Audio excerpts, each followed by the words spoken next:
I'm Matt Meredith, and this is my wife, Haley Meredith. I guess our story kind of starts as we were growing up.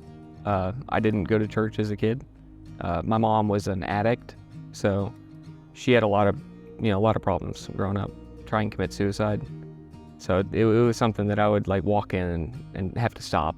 I kind of grew up the opposite of him. I grew up Church of Christ, and we went Sunday, Wednesday, and I had a very close-knit family. And I kind of realized that the perfect family that I thought I grew up in wasn't really that way. And my dad is a Marine and a police officer, impatient, and he was very emotionally abusive. Then in college, my parents got divorced, and that's when I started dating Matt.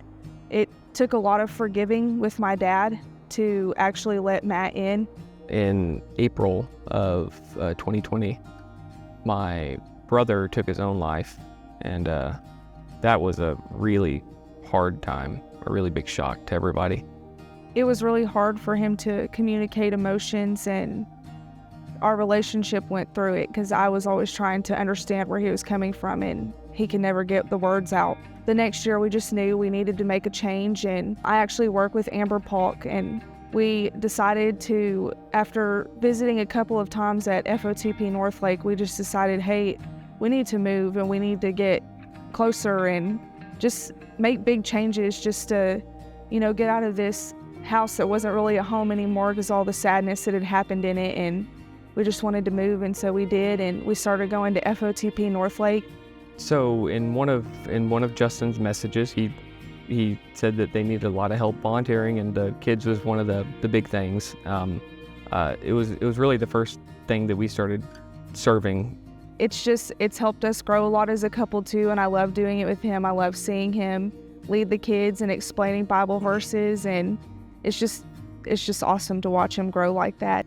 Literally the week of, Amber was like, hey, we need people, would y'all like to do it? And we feel like we need to be there. And I helped lead a group, and Matt led his own group. It was cool to hear all the perspectives of kids, and they go through so many different things that we didn't have to go through, and it's just crazy to hear how sad sometimes that they get, but then things like this, just you can see it light a fire in it.